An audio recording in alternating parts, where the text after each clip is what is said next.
Alex a hand. Stony Brook, the most innovative place on earth. Here we go. And here's one of the innovators.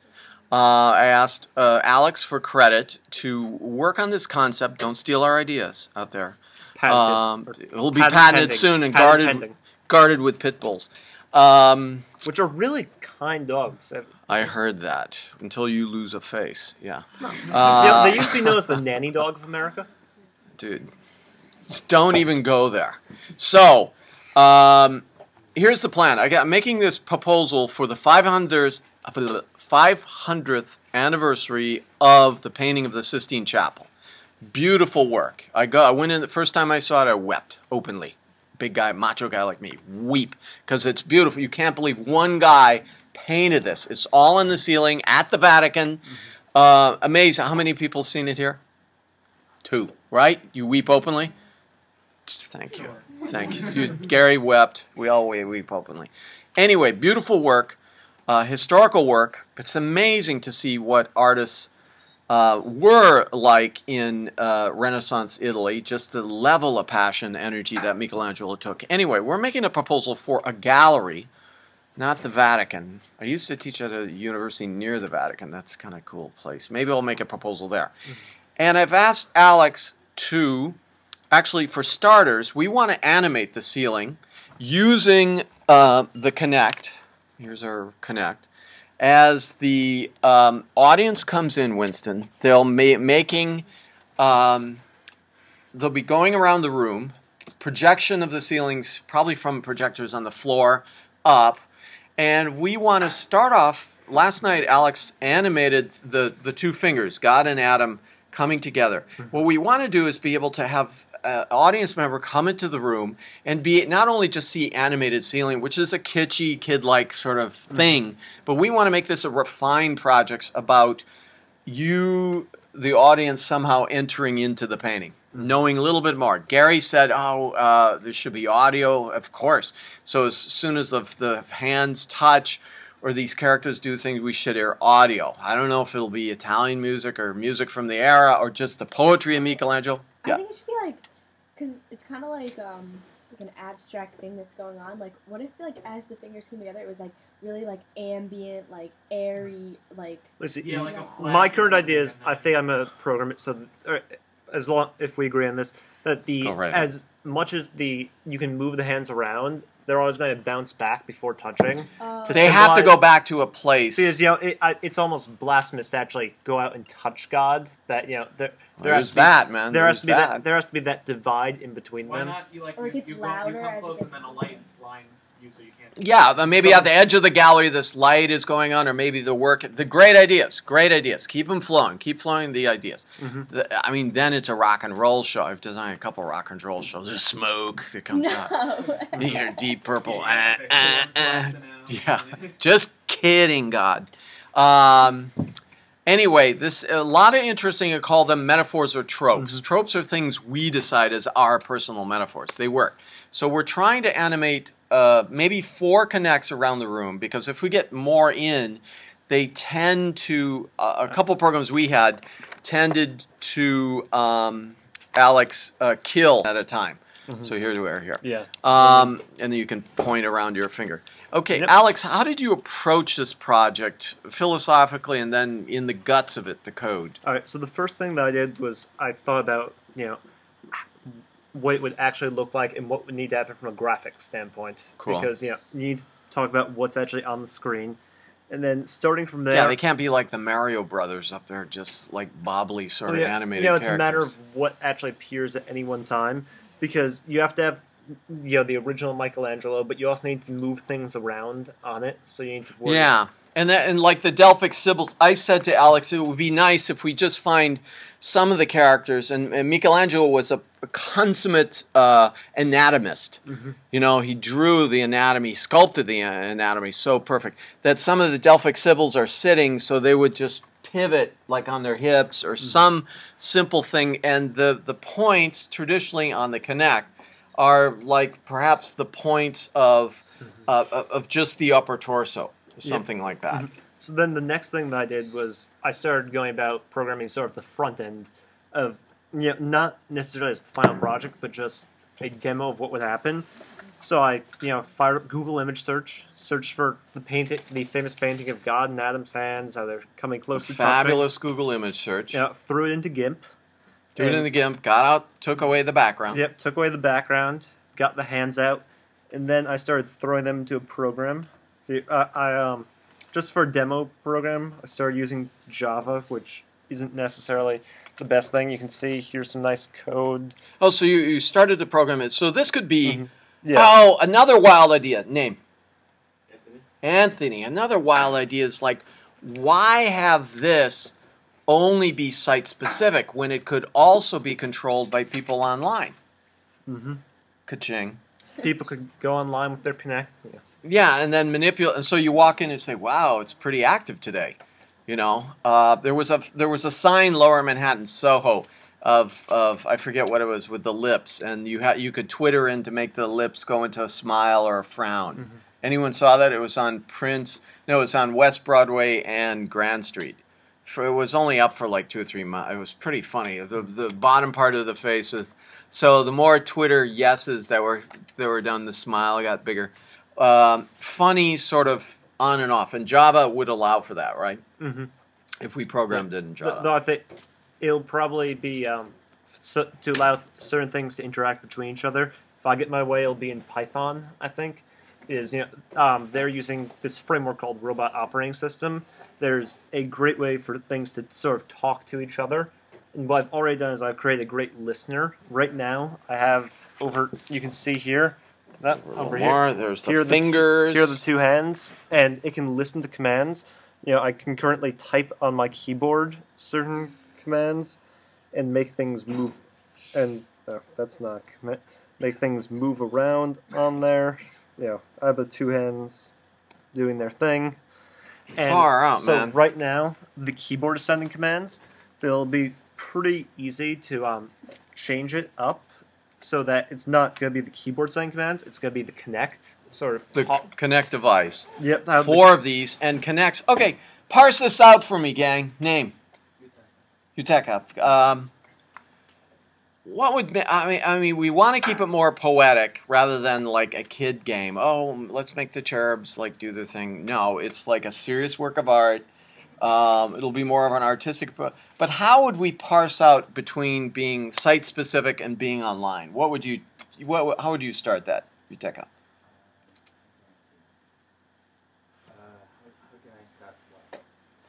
How would you, just arbitrarily give me a? Should this be a struggle between online people and site-specific people? No. The hidden people online could play God, and the people That's an interesting concept. People there could play Adam. Hit me with ideas. Name. Sam. Stan. Yeah. Idea. 3, 2, 1. Idea. Give me name and idea. Come on, this is brainstorming. Now, name. Stephanie. Idea. No, that's the Stony Brook answer. We need to return to this state of like intelligent children. Where remember when you were a kid, you said, that's cool. Blah, blah, blah, blah. Name. Idea. No, not I don't know. Name. Carol. Idea.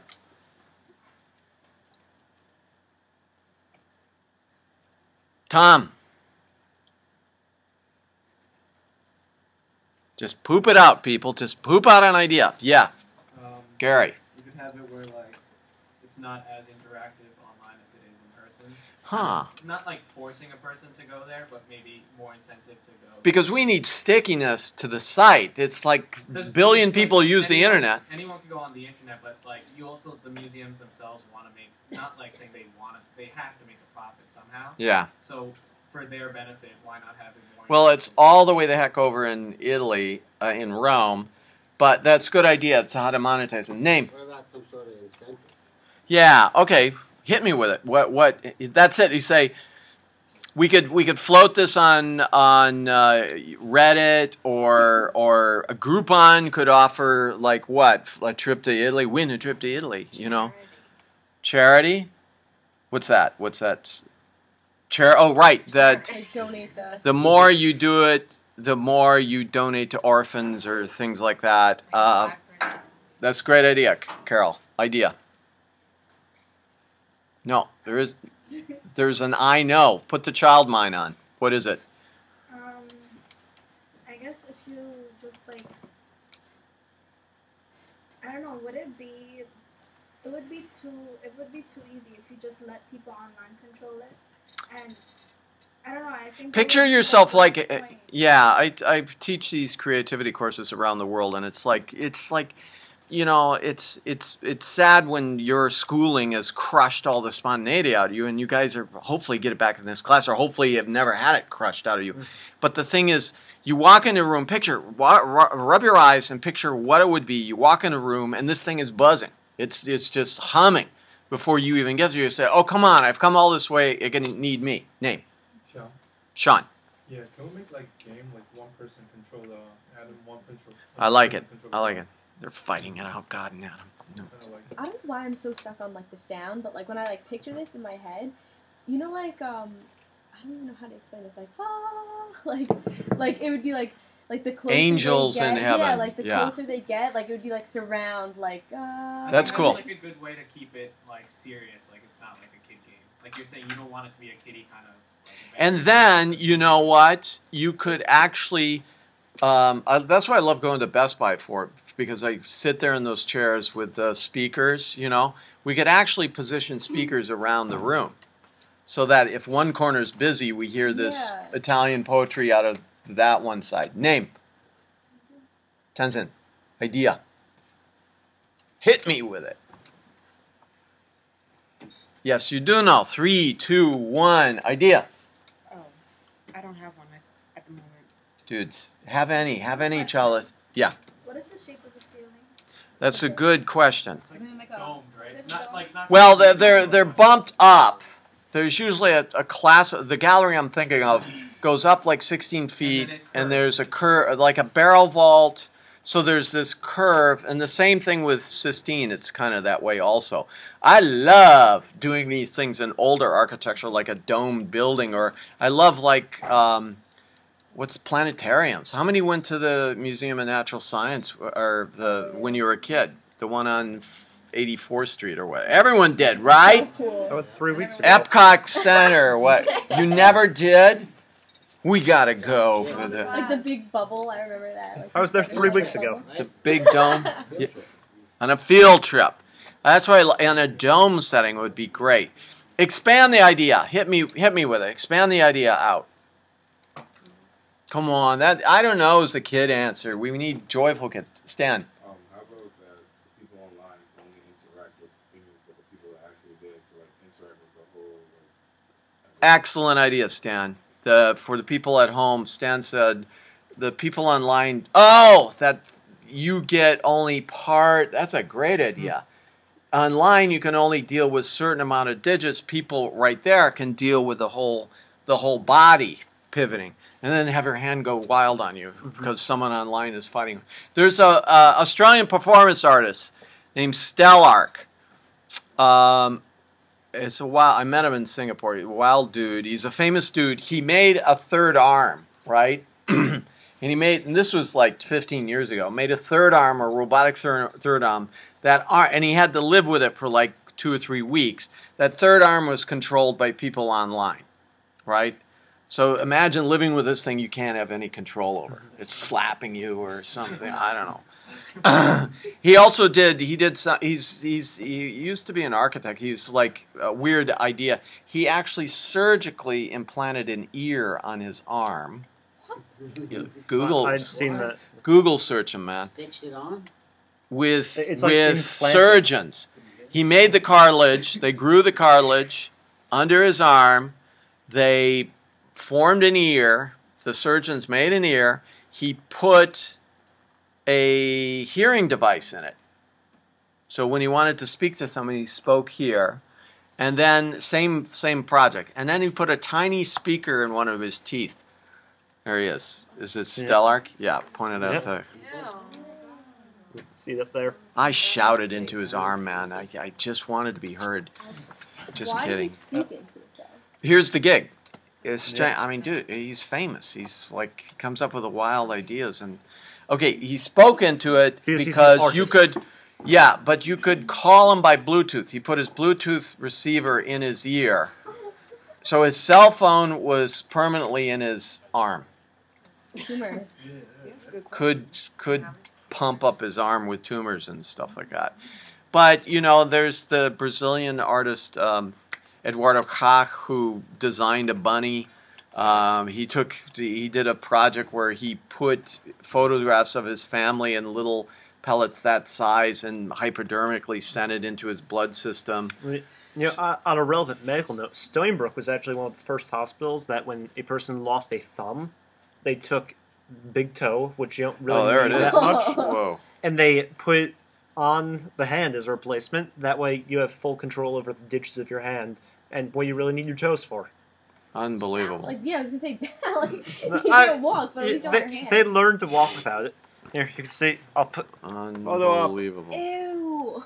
Mm-hmm. Ew. Oh, people not creeped out about an ear on your arm, but you, toe on your hand. Freaked out by all of it. Stan, very good idea. Very good idea. Let's name.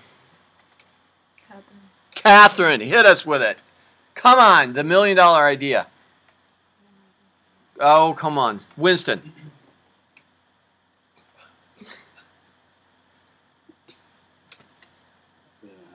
Oh, come on. 3, 2, 1. Idea. Dudes, this is your way to your F+. No, really, come on. We're human beings here. Let's hit. Idea. Ooh, I have a good one. Good. Put a nose in your mouth so that, because you know how tasting and like... All combined. It's all kinesthetic. Very good, Carol. Very good. Let's finish up talking about the ceiling and what technology can do, how we can parse these different things out. Any further comments? And usually what I try and not have, especially young people, do is get constipated right away and say, tell us what won't work. No, we don't want to hear what won't work right away. If you keep the equations open and free and say, let's do this, let's have smoke, let's have lights, let's have lasers, let's have whatever. Yes? I think putting the projectors, you know, like there's going to be a rim before it starts to round. Yeah. Would it work if you put like the projectors on the rims instead of like the floor? That's interesting because as you see with this projection, there's always a cutoff. There's a cutoff between the reality of the projection and off, and that's why people for many dozens of years have been working on holograms. There's no real good hologram yet. Not yet. Because there's some physics that need to be, even to make the image, you can't even be within 3 miles of a subway. Get that? Because it shakes the camera so much that it ruins the image. I was just at MIT and they had Museum of Hologram there, and it was like, oh, big deal. It wasn't that exciting. I think CNN is now actually, they've had reporters who are coming in from abroad. They actually now have some large, 3D holograph in their main newsroom that they'll use for reporters to give their reports. It's interesting, but it's very gimmicky so far. Yeah, there's a bunch of gimmicks yet, and a lot of these game gimmick things are actually old 19th century theatrical tricks. Like there was a hologram. BMW did a hologram thing of a car. It was over in Singapore, and I looked at the thing. You walked around behind it. It was just a half mirror like this that made it seem like there's a BMW hanging up in midair and so forth. So it's all gimmicky. Let's, Alex, Stan. I was just gonna say that after someone mentioned about like the beam of light right before I would say right like every time that happens you could like it'll be a beam of light and it'll like probably say like or recite one of his famous quotes on his poems or something like that, and then like the light will go away and I'll like be back to normal.